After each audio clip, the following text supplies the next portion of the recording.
Si Jesús es el resplandor de la gloria de Dios, imagínense conocerle al Dios verdadero, realmente tal como es. Una parte de eso restringido, porque el Señor Jesucristo tuvo que restringirse. Imagínense que Él era omnipresente, pero tuvo que hacerse presente en un lugar, para que todos les vean. Él era omnipotente, ¿verdad? Pero tuvo que quedarse en la cruz. ¿Por qué? Porque quería salvarnos. Él era omnisciente, sabía lo que venía, pero aceptaba lo que venía. Resplandor de la gloria de Dios. Imagínense que nosotros alabamos a este Dios aquí y lo que va a hacer en la eternidad. Imagínense lo que va a hacer en la eternidad. Sinceramente, me emociona a mí saber que en la eternidad voy a poder verlo a Él cara a cara. Apocalipsis capítulo 22 nos habla acerca de esto justamente. Y quiero leerles desde el versículo 6 en adelante. Capítulo 22, versículo 6. Abran sus Biblias allí.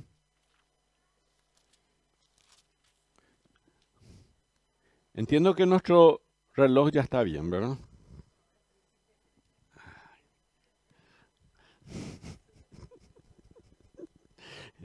Ok.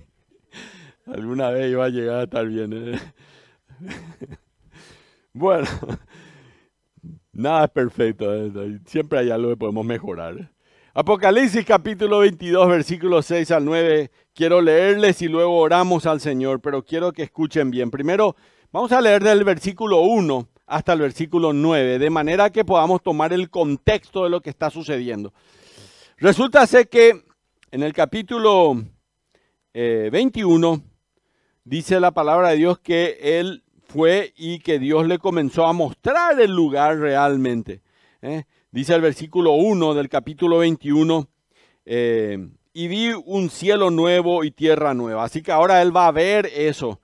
Dios le está mostrando esto, le mostró todo, ya vimos sobre el cielo, el lugar donde todo, que lo mejor será para siempre. ¿Se acuerdan? El domingo pasado, el lugar donde lo mejor será para siempre. Ya no habrá más dolor, no habrá más tristeza, no habrá más llanto.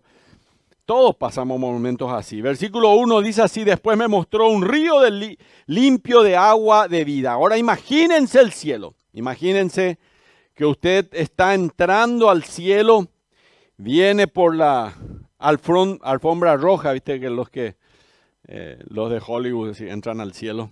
Piense ahora que usted está entrando ahí en la alfombra roja al cielo. Y que va a haber primero un río limpio de agua viva. Así que un río, a ver qué dice sobre este río, resplandeciente como cristal que salía del trono de Dios y del Cordero. ¿Tiene usted el poder de imaginarse esto? Dios nos dio a nosotros la imaginación, ¿verdad? Para imaginarnos esto, ¿verdad? Por eso nos deja su palabra, para imaginarnos más o menos lo que él estaba viendo.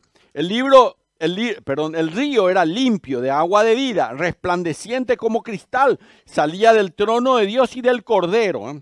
Aquí el Cordero es el Cordero de Dios que quita el pecado del mundo, como dijo Juan el Bautista, o como dice el mismo, el Cordero que fue inmolado, como dice el mismo Juan el apóstol aquí en Apocalipsis, ¿verdad? Es digno de recibir la gloria y la honra y el poder, ¿verdad? Versículo 2, en medio de la calle de la ciudad y a uno y a otro lado del río, así que estaba el río, ¿verdad? Y a uno y al otro lado del río, dice la palabra de Dios, estaba el árbol de la vida, así que había ahí una cantidad de árboles probablemente que produce 12 frutos, dando cada mes sus frutos, y las hojas del árbol eran para la sanidad de las naciones, así que para nosotros que sabemos tomar tereré, esto de las hojas del árbol eran para la sanidad, nos cae muy bien, porque nosotros cuando me duele un poco el estómago, me duele un poco la cabeza, y tomarle este cocún, tomarle este dolor de estómago, yaguareteca, ponerle a tu tereré y te va a pasar todo, ¿verdad? Porque así es, más o menos así, ¿verdad? Pero acá dice que las hojas del árbol van a ser para la sanidad de las naciones, ¿eh? Entonces, voy a seguir leyendo. Versículo 3. Y no habrá más maldición. Qué bendición que no haya más maldición. No va a haber maldición. No te vas a levantar y te maldigo. No va a haber más maldición. Y el trono de Dios y el Cordero estará allí y sus siervos le servirán. Así que esto también es otra gran cosa. En el cielo sus siervos le servirán. ¿Qué vas a ir a hacer en el cielo? Vas a ir a servir al Señor. Si alguno por ahí estaba pensando así, la verdad que estoy cansado de trabajar todos los días, ya quiero ir al cielo porque allá ya no voy a hacer más nada. Olvídalo. Sí vas a hacer muchas cosas en el cielo. Sus siervos le servirán. Y yo les quiero decir que esta semana tengo posteado acá en el celular, pero no le voy a mostrar, no importa. Recibí un mail en ABC, salió en ABC Color de que no fue el domingo, sino el lunes. Sale fin de semana, ¿cuántos muertos hubo, verdad? Entonces decía que hubo 3 por accidentes automovilísticos, 7 por accidentes de motocicletas, ¿verdad? Y después decía 10 suicidios. Así mismo, tal cual. Es decir, que hay más suicidios que los demás. Imagínense la cantidad de gente que se quita la vida. ¿Y por qué esto? Porque no hay fe, no hay esperanza. Y yo a veces cuando leo esos 10 suicidios, yo pienso así dentro mío, ¿y si yo hubiera sabido? ¿Y si yo le podía llevar la esperanza, la fe de Cristo y no lo hice? Yo tenía que haber estado ahí cerca, Señor. ¿Por qué no me dejaste estar ahí cerquita de esa persona para que le hable de mi felicidad, de eso que está dentro mío y hablarle de que Cristo le ama y que Él quiere darle una vida abundante? Porque esta gente son gente muy amargada. En el cielo ya no va a haber más esos problemas, ¿verdad? Donde lo mejor será para siempre. Dice, bueno, eso dice la palabra del Señor. Vamos a ir, versículo 4. Y verán su rostro. Señores, todos los domingos vienen y ven el rostro del pastor Yeuma, ¿verdad? Acá ya no van a ver el rostro del pastor. Verán su rostro, van a ver el rostro del Señor. Les cuento que si se aburren del pastor, allá en el cielo no se van a aburrir del Señor. No se preocupen, verán su rostro y su nombre estará en sus frentes. ¿El nombre de quién va a estar en tu frente, en mi frente? ¿El nombre de quién? De Jesús. ¿Por qué? Porque somos su propiedad. Vamos a llevar su nombre, somos su propiedad. Su nombre estará en su frente, dice la palabra del Señor. Versículo 5. No habrá allí más noche y no tienen necesidad de luz de lámpara ni de luz del sol, porque Dios es el Señor, Dios el Señor lo iluminará, ni de luz del sol, porque Dios el Señor lo iluminará, y reinarán por los siglos de los siglos. Versículo, me gusta esto de reinarán por los siglos de los siglos, queridos. Hoy voy a hablarle, le voy a contar una historia de la reina Victoria de Inglaterra, que tenía una corona muy linda y ella se convirtió a Cristo. Le voy a contar la historia de ella. Un minuto hacia el final les voy a contar esta historia. Versículo 6. Y me dijo, estas palabras son fieles y verdaderas. De esto hoy vamos a hablar. Y el Señor, el Dios de los espíritus de los profetas, ha enviado su ángel para mostrar a sus siervos las cosas que deben suceder pronto. Versículo 7. He aquí, vengo pronto, dice el Señor. He aquí, vengo pronto. Bienaventurado el que guarda las palabras de la profecía de este libro. Yo, Juan, soy el que oyó y vio estas cosas, y después que la hubo oído y visto, me postré para adorar a los pies del ángel que me mostraba estas cosas. Pero él me dijo, mira, no lo hagas. Yo veo ahí al ángel sorprendido. No lo hagas, porque yo soy consiervo tuyo, de tus hermanos, los profetas y de los que guardan las palabras de este libro. Y luego una frase contundente, una orden. Adora a Dios. Qué hermoso pasaje de la Escritura. Hoy vamos a hablar acerca de este tema fundamental. Oramos al Señor. Padre, gracias por tu palabra. Gracias porque este es un tema que me entusiasma, me apasiona y me alienta, Señor, a hacer las cosas para la gloria de tu nombre. Yo, Señor, adora a Dios. Miren, Gracias, Señor, por darme esta oportunidad hoy de adorarte a ti. Gracias por cada canción, pero también por cada corazón que ha orado adorando tu nombre, Señor. Tú eres lo más importante. Separado de ti nada podemos hacer, Señor. Sin ti no somos nadie. Hay gente que vive sin ti, sin esperanza. Nosotros queremos llevar esa esperanza, Señor. Ayúdanos a poder estar allí en donde aquellos afligidos que no te conocen necesitan de alguien como yo, como uno de nosotros, que le lleve la esperanza verdadera. Ayúdanos a aprender de tu palabra. Te ruego de corazón en el nombre de Jesús. Amén. Amén y amén. Estaba pensando en este pasaje muchísimo durante esta semana porque tenía que hablar. Y pensaba que he aquí vengo pronto. Marla, ¿cuándo llega José Luis? Ya llegaron. Okay. Bueno, eso es justamente, vengo pronto. Él nos escribió, a mí me escribió, ya estoy saliendo, me decía, oren por nosotros para que el viaje sea rápido. Ya llegó. He aquí, vengo pronto. He aquí, vengo pronto. Y el Señor es así. Y vos le estabas esperando, ¿verdad? Le esperabas. Y así tenemos que ser nosotros. El Señor ya anunció, vengo pronto. ¿Y yo? ¿Le estoy esperando? He aquí, yo vengo pronto, dice la palabra de Dios. Miren, hoy quiero hablarles primeramente, de la importancia de la palabra del Señor. Miren, a lo largo de la historia, muchos de los personajes más conocidos por sus logros diversos en este mundo, cuando iban a morir, dejaron algunas frases. Por ejemplo, el famoso dictador, ¿verdad?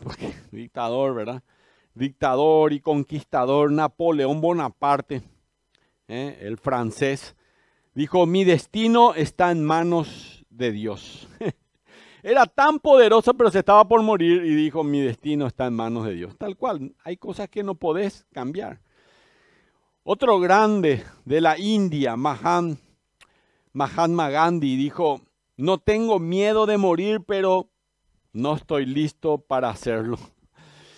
¿Y eso por qué? Porque no tenía a Cristo en su corazón. Miren, otra gran heroína llamada Juana de Arco, dijo cuando era quemada, murió en la hoguera. No tengo miedo de morir, dijo ella, pero no estoy listo. Dijo ella, no tengo miedo de morir. Pero le dijo a los que estaban ahí que veían esto, dijo, sostén la cruz en alto para que pueda verla a través de las llamas. Quizás esa sería también una frase que me gustaría decir también, ¿verdad? Espero no morir en las llamas, ¿verdad? Pero sostén la cruz en alto para que pueda verlas a través de las llamas. Segunda de Samuel, capítulo 23, versículo 1 al 2, nos habla de David. Dejen ahí nomás en Apocalipsis, yo les leo. Estas son palabras postreras de David. Así que al final de sus días, dijo David, hijo de Isaí, dijo aquel varón que fue levantado en alto, y el dicho del varón encumbrado, el ungido del Dios de Jacob, el dulce cantor de Israel, el Espíritu de Jehová, dijo David, ha hablado por mí y su palabra ha estado en mi lengua. Qué lindo es terminar nuestros días así como David. El Espíritu de Jehová ha hablado a través de mí y su palabra ha estado en mi lengua. Qué lindo sería que vos lo digas y que yo lo diga cuando esté por morir. Que esa sea, por ejemplo, mis palabras finales, ¿verdad? Bueno, Juan, un hombre que ya había cumplido los 90 años y iba camino a más de eso, murió más o menos a los 96 años o más. La diferencia entre los discursos, las eminencias, los héroes que mencionamos, es que Juan no solo tenía un mensaje inspirador, sino que Juan estaba siendo inspirado por el Espíritu Santo. Así que sus palabras no son meramente palabras. Hoy vamos a hablar de las palabras de Juan, palabras de la palabra de Dios, palabras de verdadero consuelo. Este es el tema de hoy. Y Juan nos dice esto. Juan comienza a escribir los últimos párrafos de su registro inspirado, el libro Apocalipsis, en el capítulo 22, los versículos 6 al 21 conforman un epílogo, es decir, que es como el final, ¿viste? El libro se escribe y al final voy a escribir algo. Y este es el capítulo 22, las palabras finales de este discurso inspirado por el Espíritu Santo. Siempre para el final deja lo mejor. Y hoy vamos a hablar del capítulo 22, versículos 6 al 9. ¿Y qué vamos a encontrar acá? Número 1, vamos a encontrar la palabra fiel de Dios. Primero que nada, dice el versículo 6, y me dijo, estas palabras son fieles y verdaderas. Miren, es imposible encontrar palabras de verdadero consuelo en otro lugar que no sea en las páginas de la palabra de Dios. Es por eso que el ángel le asegura a Juan esta verdad del versículo 6. Estas palabras son fieles y verdaderas. Uno puede confiar en la palabra de Dios porque son fieles y verdaderas. Miren, la palabra de Dios es la única que tiene más de 27,000 manuscritos en el Nuevo Testamento. Tiene más de 5,000 manuscritos del Antiguo Testamento completo, además de párrafos en otros lugares. Imagínense que la palabra de Dios es la única que uno puede decir. Según la Biblia, esto está al costado del Nilo, o según la Biblia, esto está cerca de el monte Carmelo, o de el valle de Megiddo, o esto está cerca de el mar muerto, o aquí debería haber estado Sodoma y Gomorra, y así uno puede hacer excavaciones y uno puede confiar que si dice la Biblia que allí estaba, uno puede saber que allí está. Las palabras son fieles y verdaderas. No hay una sola cosa que se haya equivocado de la palabra de Dios. Imagínense que la Biblia, además, uno puede entrar a discutir de muchas cosas como científicas, por ejemplo, ¿verdad? Cosas como, por ejemplo, dice la palabra de Dios, y antes no se creía, dice, los ríos, dice Eclesiastés, capítulo 1, todos van al mar y el mar nunca se llena. De donde vinieron, volverán los ríos. Y un poco habla de el proceso que del mar, las nubes y las estrellas. Todo eso en una palabra fiel. Y habla de ciencia. La Biblia nos habla, por ejemplo, de que todos nosotros venimos de Adán y Eva. Y, por ejemplo, se descubrió que, según el ADN, todos vienen de una mujer. Y la Biblia ya decía que era así. Todos venimos de ella. La Biblia arqueológicamente, la Biblia históricamente, la Biblia científicamente, la Biblia también habla de medicina, y la Biblia dice que, por ejemplo, la risa es remedio a nuestros huesos. La medicina que nosotros tenemos es a veces reírnos, es a veces alegrarnos en el corazón. Y uno puede decir que uno puede tener esa alegría porque Nehemías capítulo 8 dice que el gozo, capítulo 8, versículo 1, versículo 11, el gozo del Señor, mi fortaleza es. ¿Y eso qué hace? El cristiano tiene ese gozo. Entonces la palabra fiel de Dios, uno puede confiar en esta palabra que es la palabra fiel del Señor. Entonces el apóstol Juan recibe esta confirmación y hay otros pasajes más. Miren, 19, por ejemplo, capítulo 19, versículo 9, solamente por leerles uno, dice, y el ángel me dijo, escribe, bienaventurados los que son llamados a la cena de las bodas del Cordero, y me dijo, estas son palabras verdaderas de Dios. Las palabras de Dios son verdaderas, son fieles, son fieles. En el sentido que son dignas de crédito. Uno puede creer porque salen de Dios, tienen seguridad de cumplimiento. Las palabras también son verdaderas porque están ajustadas plenamente a las promesas de Dios que lo dice, que que dice tendrá exacto cumplimiento tal y como se dice. Por esto creo en la palabra de Dios. Por esto creo en esto. O si no, sinceramente, si algunos de ustedes tienen dudas sobre el cumplimiento de la palabra de Dios, entonces está perdiendo el tiempo aquí.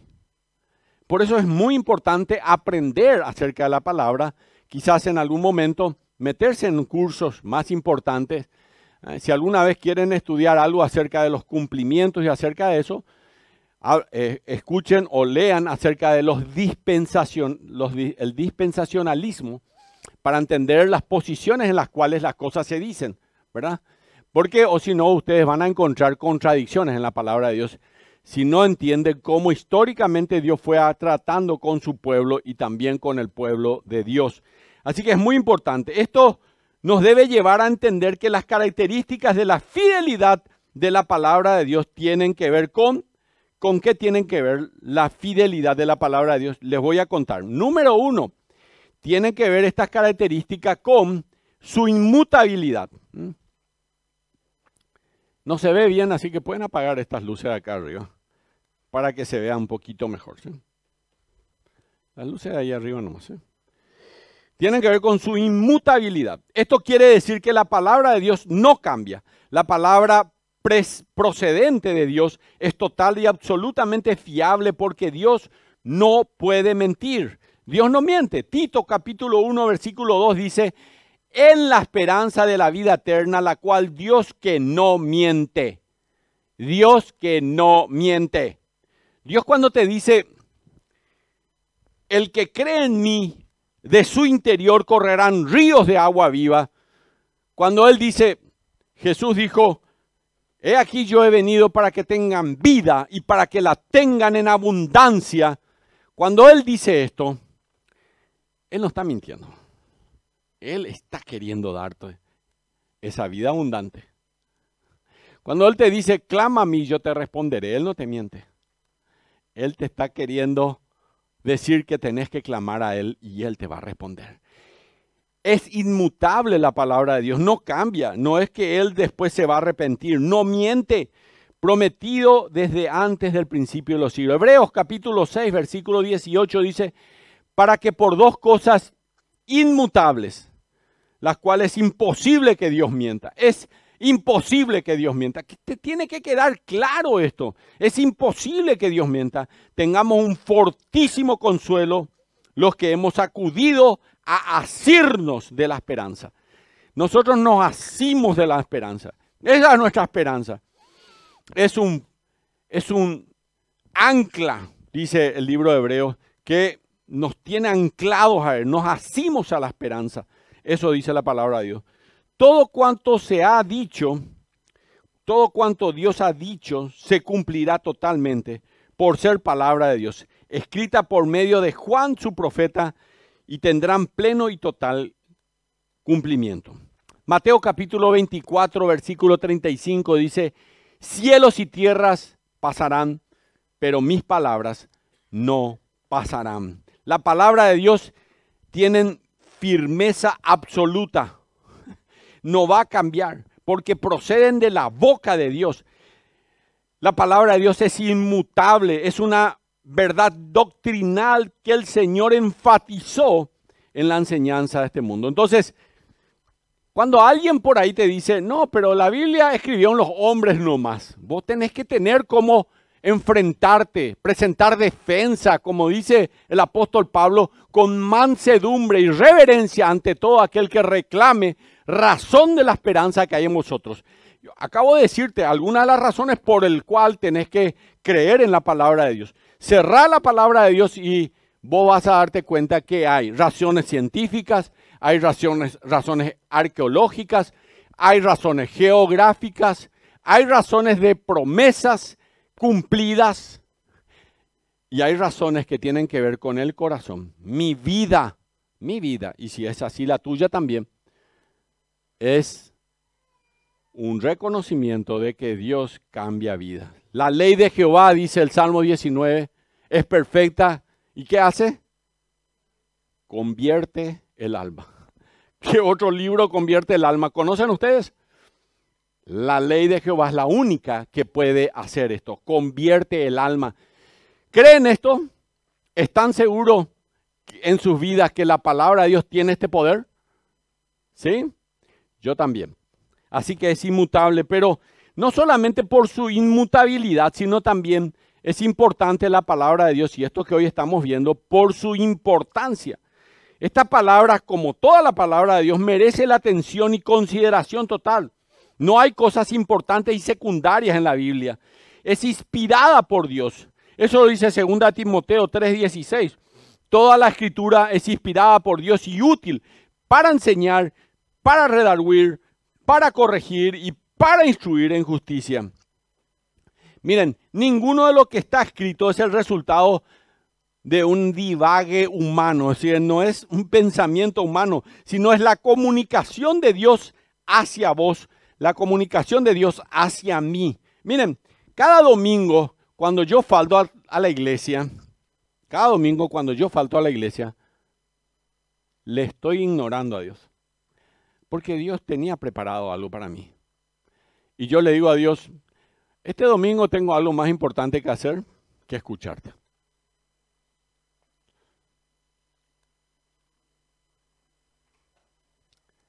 ¿Qué importancia tiene la Biblia para vos?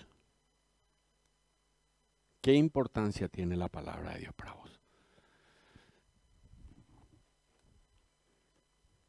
Miren, un gran escritor de apellido Bengel en 1742 escribió: las escrituras son el cimiento de la iglesia y la iglesia es la guardiana de las escrituras.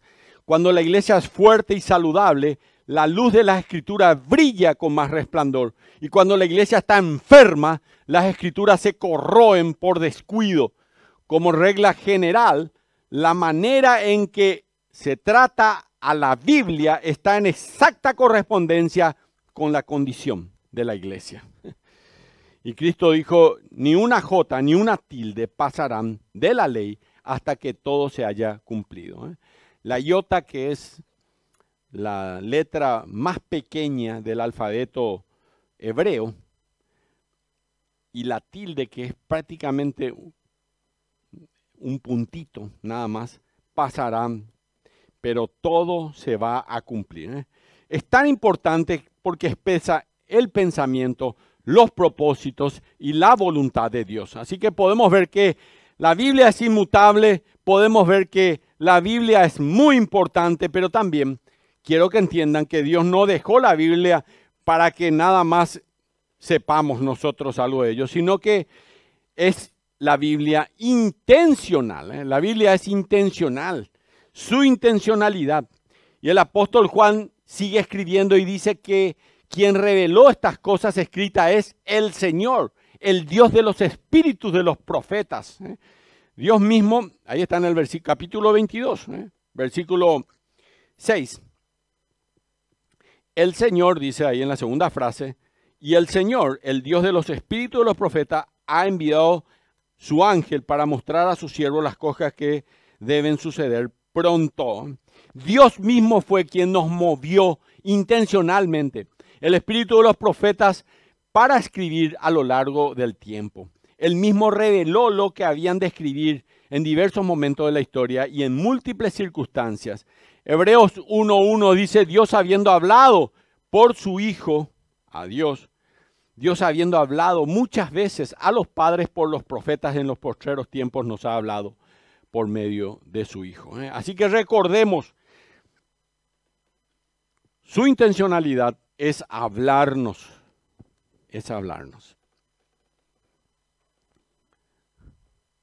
Repito, cada domingo Dios quiere hablarte.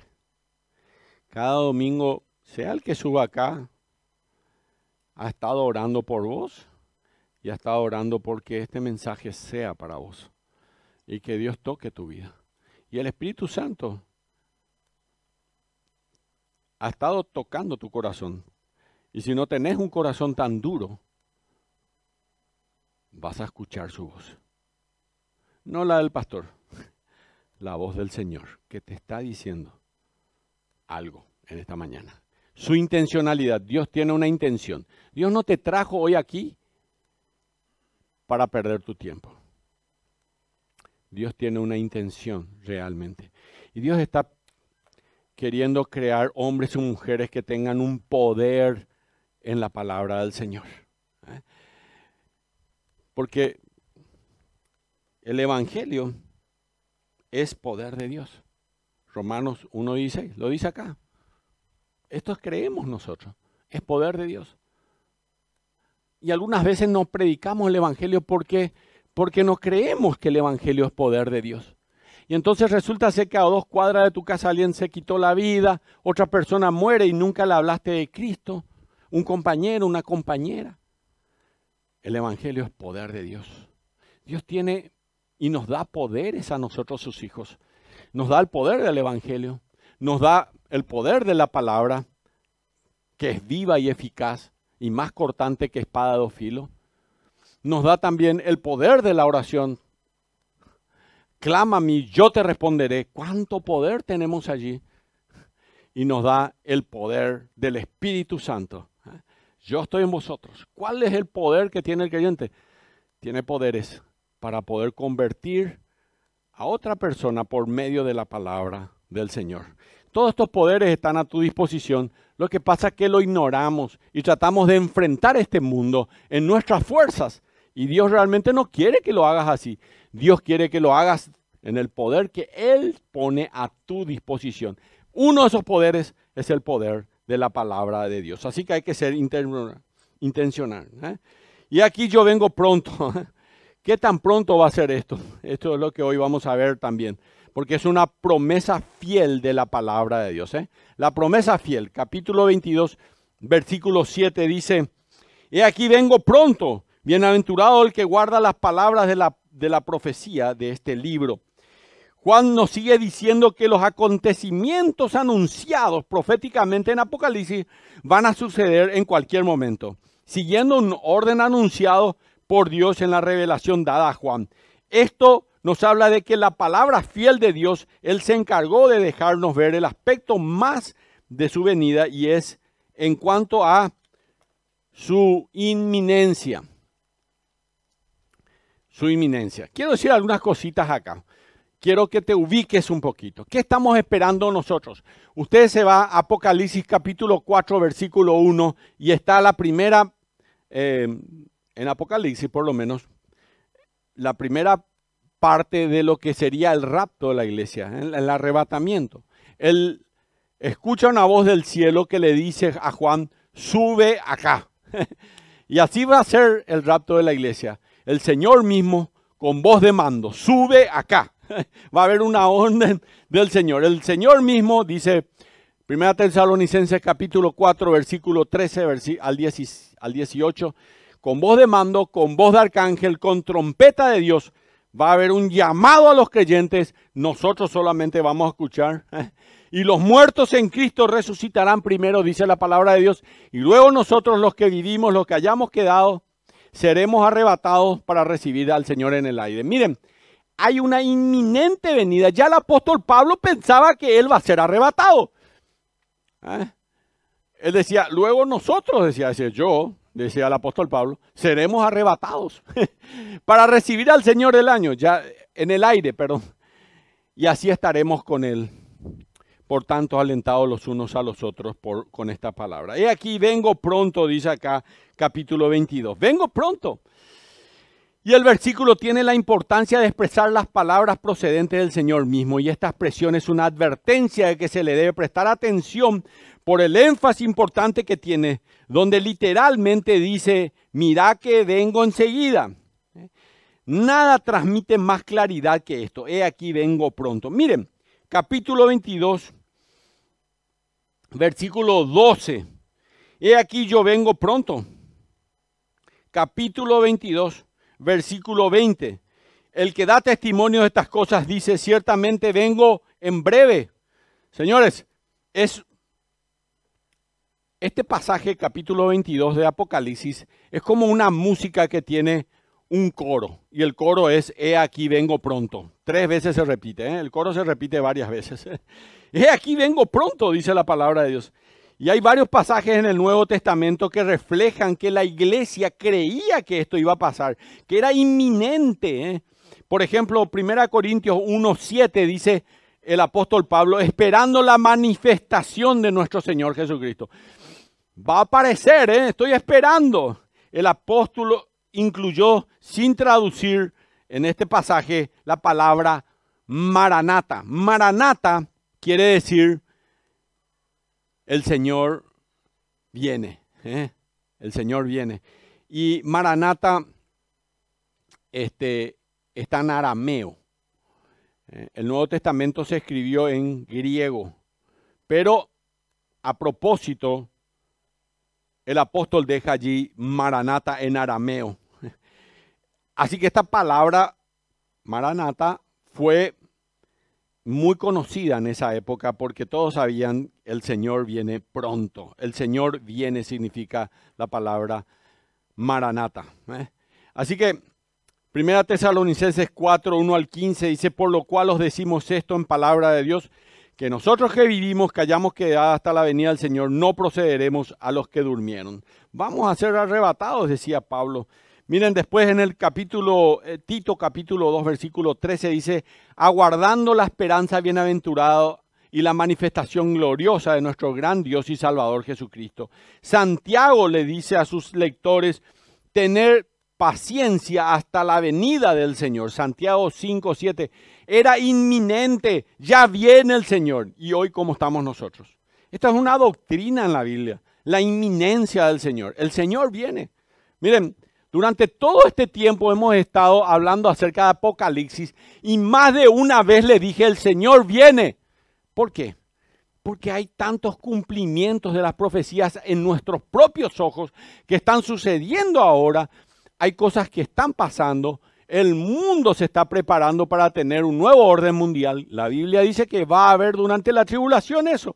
El mundo se está preparando para tener una religión mundial. Y la Biblia dice que va a pasar eso durante este tiempo. Entonces, nosotros tenemos que saber que es inminente la venida del Señor. ¿Y para qué sabemos? ¿De qué nos sirve?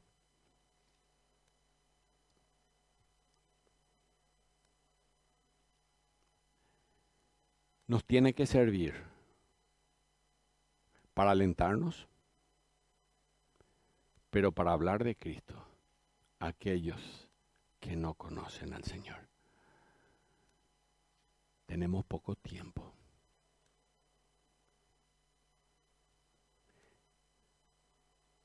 Algunos nada más vienen a escuchar y se van a su casa. Y otros vienen y piensan, Dios me está diciendo que le hable a mi compañera de trabajo o a mi compañero. Esta es la semana. Quizás la siguiente semana ya no estamos, porque el Señor viene pronto.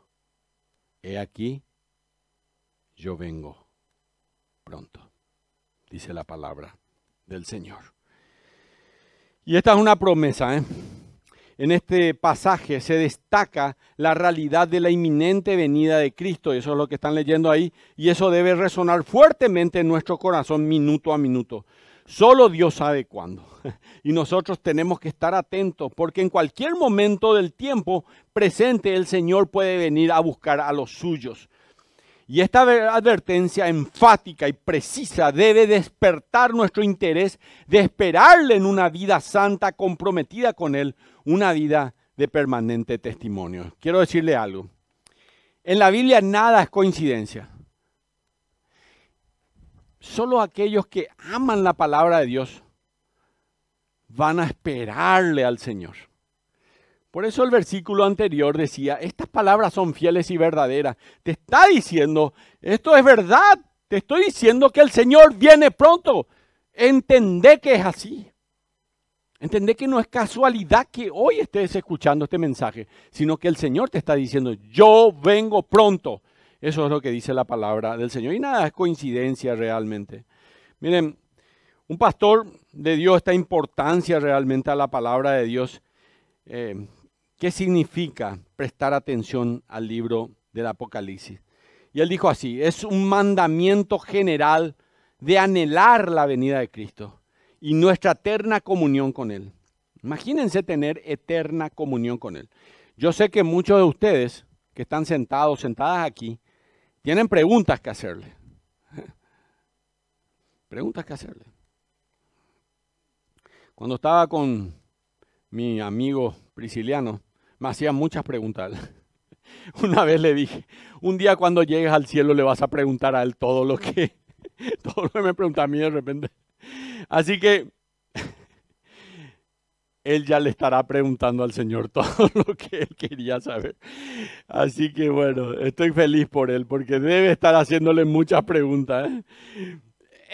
Es un mandamiento general la venida de Cristo y nuestra eterna comunión con Él. Es un llamado a los creyentes a anhelar el cielo, a desear la santidad, a desear ver a Cristo vivificado, triunfante sobre sus enemigos y desear el fin de la maldición y desear las glorias del reino terrenal de Cristo y el cielo nuevo y la tierra nueva. Yo tengo que desear esto.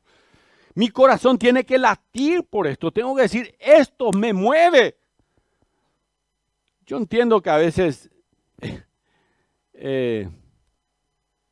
sobre todo con algunas personas, ven un perrito que está desnutrido y pobrecito, o si se murió, pobre angá, y está bien, ¿verdad? Pero cuando hablan de la palabra de Dios, no tienen esa pasión, no tienen ese mismo sentimiento por alguien, un hombre o una mujer que se está muriendo y que va a sufrir eternamente. No tienen el mismo sentimiento. Y esto es lo que dice acá el autor de esto. Así que su eminencia también, es inminente la venida del Señor. Y en tercer lugar, presentarse fielmente ante Dios. Apocalipsis capítulo 22, versículo 8 al 9 dice, Juan está tan abrumado ante la grandeza de Dios y lo magnífico de su revelación, que esto lo lleva a presentarse fielmente ante Dios para rendirle, ¿qué cosa? Lo primero que le viene a Juan es una inminente adoración. Miren lo que dice, una inmediata adoración. Él está allí, ve todo eso y de repente él cae de rodillas y adora allí. Después de que vio todo esto, adora. Yo no sé ustedes, pero a mí me da ganas de adorar a Dios cuando veo la presencia de Dios será con nosotros para siempre. No habrá más llanto, no habrá más dolor, no habrá más tristeza, no va a haber más hipoíla piola, no va a haber más mi deudor o ulache coreano, este es el famoso coreano. No va a haber más eso. No tengo para pagar mi deuda. ¿Qué voy a hacer? No tengo para comer. No va a haber más nada de eso, señores. Eso es lo que yo digo, Señor. Quiero que llegue ese momento. Quiero que sea hoy, que sea ahora, que sea ya. Y Juan, en un descuido, al ver toda esa maravilla, dirige su adoración en forma descuidada. No se dio cuenta. ¿Y qué hace? Adora a un ángel. Bueno, tengan cuidado con eso. Adora a un ángel. Yo suelo ver allí que hay que hacerle una oración al ángel de la guarda. Suelo ver que hay un día para orar para el ángel Gabriel. Otro día para el San Miguel, el ángel Miguel. Hay otro día que hay que orar a el ángel de la muerte, San la Muerte. ¿Verdad? Entonces, aquí le podía capaz adorar a un ángel, entonces Juan, si podemos adorar a eso. Y él se postra ante este ángel. Yo le voy a decir una cosa, Satanás lo que más quiere es que le adores. ¿Qué le dijo al Señor Jesucristo en Mateo capítulo 4 cuando él fue llevado al desierto para ser tentado? Capítulo 4 del 1 al 11. El Señor, Satanás le dijo, si postrado me adorases. Satanás quiere que le adoren. Te daré todos los reinos de este mundo. Las estrellas de cine quieren que le adoren. Las cantantes y los cantantes de música quieren que le adores. ¿Qué le dijo el Señor Jesucristo? Al Señor solo adorarás y a Él solo servirás.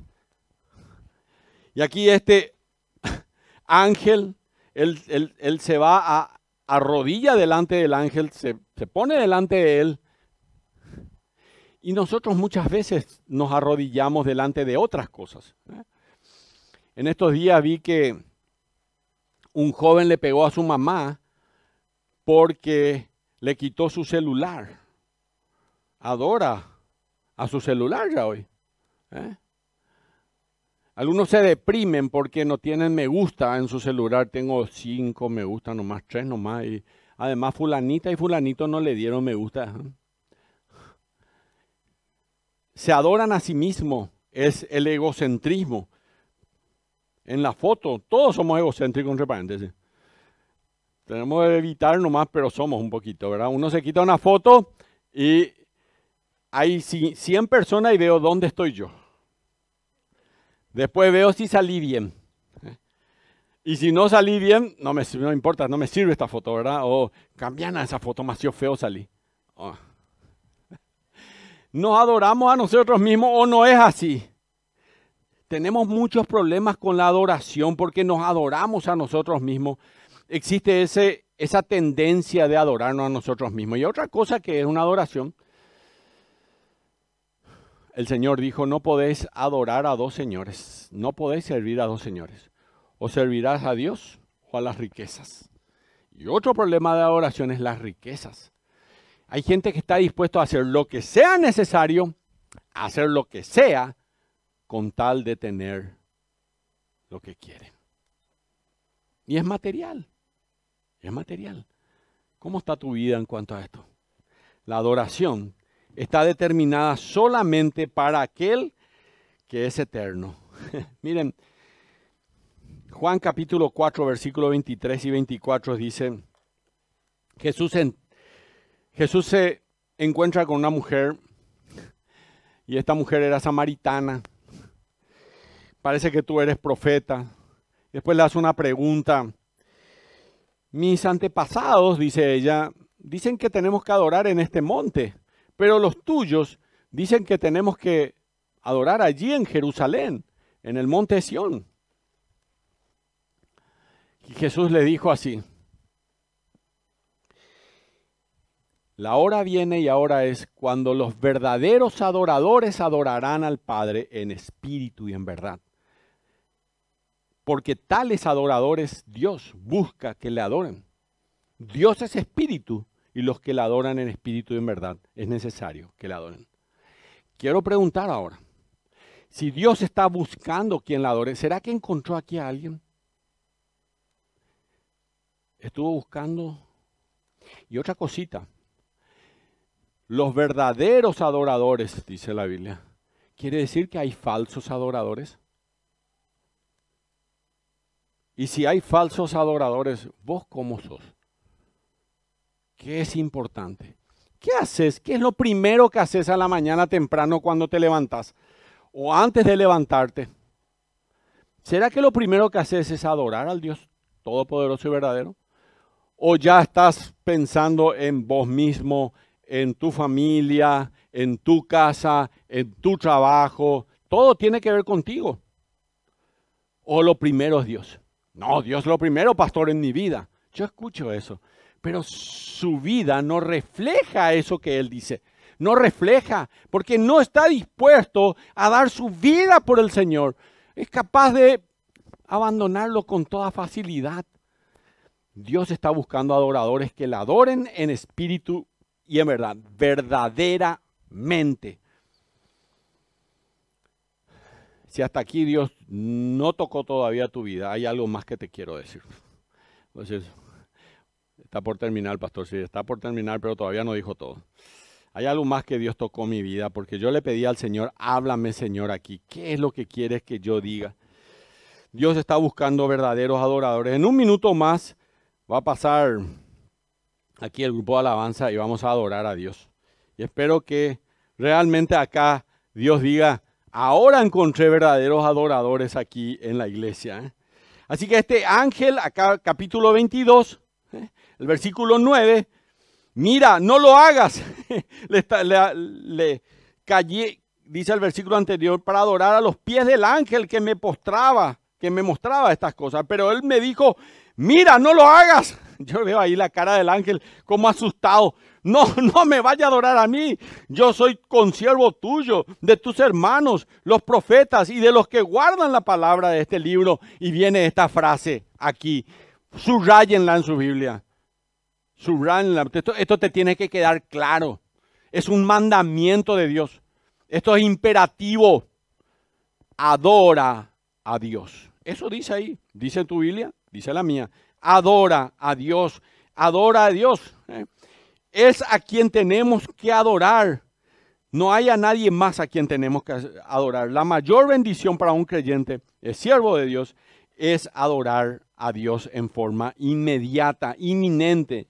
Así que el ángel establece la dirección hacia donde Juan debía dirigirse, no solo en aquel momento, sino siempre su adoración. El ángel le dice en forma imperativa, adora a Dios, y este mandamiento de ángel debía ser hecho en plenitud.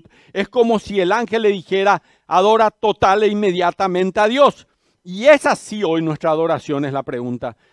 ¿Es así hoy nuestra adoración? La adoración no es una actividad, es una actitud.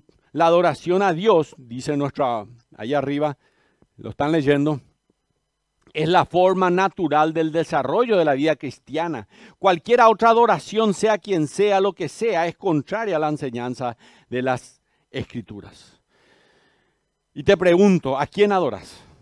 ¿Al Dios del fútbol? ¿Al Dios del vóley? ¿Al Dios de la belleza? ¿Al Dios del dinero? ¿Al Dios de los influencers? ¿Al Dios de la música? ¿A quién estás adorando? Samuel Pérez Millo dijo, estas enseñanzas debieran hacernos recapacitar sincera y solemnemente delante del Señor, ya que la iglesia del Señor está sobrada de grandes y necesita siervos humildes, lleno de grandes y necesita siervos humildes que sirvan al Señor, no para alcanzar gloria personal, sino para tributarle gloria al único digno de ser reconocido como Señor y ser adorado como Señor en la Biblia. Y le hablaba hoy de la reina Victoria, y ya voy para allí, voy al final, le cuento esta historia. El famoso maestro y autor, Federico Farrar, era amigo de la reina Victoria de Inglaterra, y en una ocasión le contaba acerca de una conversión que tuvo en la reina Victoria. Se convirtió. Después de que ella escuchara a uno de los capellanos, un pastor, predicar acerca de la segunda venida de Cristo. Ella dijo, ay, maestro Farrar, ¿cómo quisiera que Jesús viniera durante mi vida? Cuando él le preguntó por qué deseaba ella eso, su semblante se iluminó y con una profunda emoción dijo, porque me encantaría poner mi corona a sus pies en adoración. Y ahora va lo último que le voy a decir. ¿Tenés alguna corona que vas a poner delante de Dios en adoración? Algunos todavía están pensando que tienen que arreglar toda su vida para que Dios los use. Pues yo te quiero decir que si le invitas a una persona a venir y esa persona viene a Cristo, la Biblia dice que Dios te va a dar una corona de gloria. La Biblia dice que el que perseverare hasta el fin va a tener la corona de vida para los que perseveran. La Biblia habla la corona de los pastores, que es la corona que les da a aquellos que hablan de Cristo y enseñan la palabra de Dios. En el discipulado vos podés hacerlo. No hace falta que lo hables acá en púlpito, podés hacer de otra forma. Y hay otras coronas más que vos podés ganar. Y te pregunto, si hoy te morís y llegás al cielo, ¿vas a tener alguna corona que los vas a entregar a los pies del Señor? ¿Alguna? Te pregunto bien, Pensá bien. Y te pregunto, ¿es suficiente? ¿No quisieras ganar más coronas? ¿No quisieras tener una bolsa llena de coronas, alzando y llevando a los pies de Cristo en aquel día? El pastor Tozer, A.W. Tozer, tengo como 15 libros de él, hace más de 50 años dijo: el hombre fue hecho para adorar a Dios. La adoración es la joya faltante del evangelismo moderno. Y somos organizados, trabajamos, tenemos nuestras agendas, tenemos casi todo. Pero hay algo que las iglesias cristianas no tienen y es la capacidad de adorar. Siento decirlo, queridos, pero es así. No tenemos la capacidad de adorar. No estamos cultivando el arte de la adoración. La gema brillante que ha perdido la iglesia moderna, y pienso que debemos buscarlas hasta que la hallemos, es la adoración. Y miren, conclusión. La verdadera adoración es algo que ocurre esencialmente en el corazón y que envuelve todo nuestro ser interior, nuestro intelecto, nuestro afecto, nuestra voluntad. La verdadera adoración implica un reconocimiento de la grandeza y majestad de Dios, así como un corazón maravillado y postrado ante su grandeza. Y la única persona que puede llegar a esto es aquel que conoce la palabra de Dios, que conoce al Dios vivo y verdadero. Tiene que haber alguna intimidad con Dios para que esto ocurra. Pero si vos orás solamente para dar gracias por los alimentos, y algunos ni siquiera dan gracias por los alimentos, y lo hacen como un recitado nada más, hasta puedes estar haciendo como eso. Vos no estás adorando al Dios poderoso, porque no conoces a ese Dios. Solo conocen a Dios aquellos que verdaderamente le adoran. La verdadera adoración implica un reconocimiento de la grandeza y majestad de Dios, así como un corazón maravillado y postrado ante esta grandeza. Si todavía hay algo más importante para vos en la vida que adorar al Señor, que servirle a Él, entonces es porque todavía no tenés la verdadera adoración. Si hoy tuviéramos que ofrecer una adoración especial, ¿qué estarías dispuesta o dispuesto a entregarle? La verdadera y correcta adoración es aquella que es capaz de entregar todo al Señor. Y podés decir como la reina Victoria dijo: me encantaría poner a sus pies mi corona en adoración. ¿Te gustaría? Vamos a ponernos de pie. Un día te veremos cara a cara. Y entre la multitud, mi voz oirás, Señor.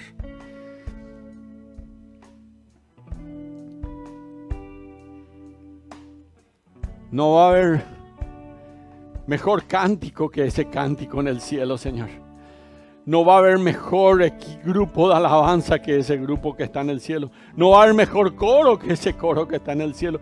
No va a haber mejor instrumentos que aquellos que los ángeles y aquellos que van a estar ejecutando, Señor.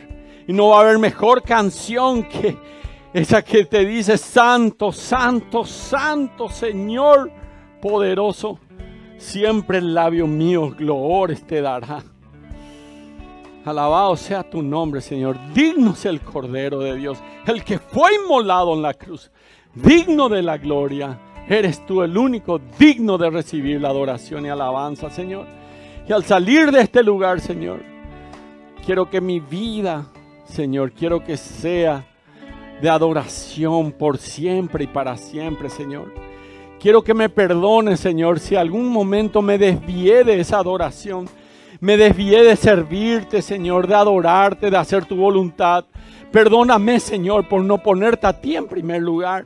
Perdóname, Señor, por haber hecho lo que a mí me agrada y no lo que a ti te agrada. Dios, Señor, hoy siento el llamado de que sea usado por ti para tu gloria, para darte a ti adoración y alabanza por siempre y para siempre, Señor. Quiero que tú me uses, Señor, en el servicio en tu obra, en la adoración a tu santo nombre. Yo, Señor, que pueda presentar mi cuerpo en sacrificio vivo, santo, agradable a ti, Señor, que es mi culto racional, Señor. Hoy te pido, Señor, que esta tarde y mañana mi vida haya cambiado por completo, Señor, para adorar al único que merece la adoración y la alabanza, al único Dios verdadero. En el nombre precioso de Cristo Jesús. Amén.